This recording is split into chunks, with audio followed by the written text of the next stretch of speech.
उसका सिर plane chit पर था और उसके कान से एक द्रव रिस रहा था, उसके पूरे सिर पर।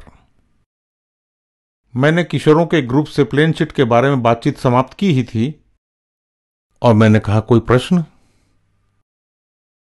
और एक लड़की ने मुझसे कहा, मैं प्लेन चिट के कमरे में थी और एक लड़की ने अपना सिर उस प्लेन चिट पर रखा था, जैसे कि वो सम्मोहन में जा रही हो। हमें लगा कि वो मजाक कर रही है, पर अचानक उसके सिर से एक द्रव बाहर आने लगा। यह बहुत ही डरावना था। हम कमरे से दौड़कर बाहर भागे। थोड़ी देर में हम वापस आए, तब तक सब कुछ खत्म हो चुका था।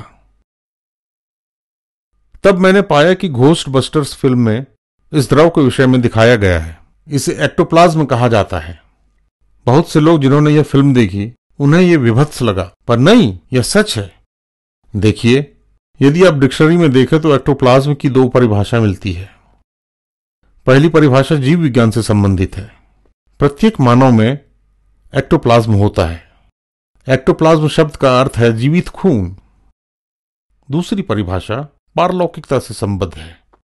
ये एक द्रव होता है जो माध्यम के अंदर से निकलता है। मैं ये जानता हूं क्योंकि मैं इस प्रक्रिया में संलग्न था। यदि आप इंटरनेट में जाएं तो आपको 4 लाख से अधिक वेबसाइट्स इससे संबंधित मिलेंगी। उनमें से कई तो फर्जी हैं, लेकिन कुछ ऐसी भी हैं जो वैज्ञानिक तौर पर प्रमाणित हैं। मैं इसलिए जानता हूं कि मुझे इसका व्यक्तिगत अनुभव है, पर मैं आपसे कुछ और कहना चाहता हूं। यह बहुत ही खतरनाक है और यह किसी माध्यम को मार सकता है। यह हो चुका है। खतरनाक हादसे हो चुके हैं। मैं ऐसे 6 हादसे जानता हूं जो मेरे मित्र के साथ हुए। यदि आप मुझसे संपर्क करेंगे तो इस विषय पर मैं आपको और जानकारियां दे सकता हूं।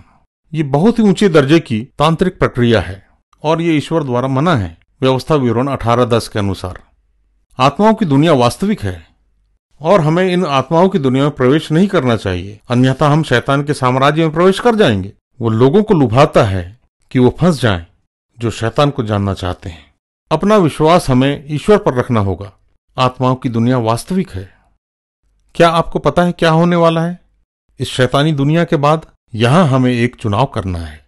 देखिए, हम यदि अपने जीवन भर ईश्वर से प्रेम करेंगे और उसकी सेवा करेंगे तो इसका प्रतिफल हमें यहां के बाद आत्मिक जीवन में मिलेगा। लेकिन आप तंत्र मंत्र में शामिल न हों।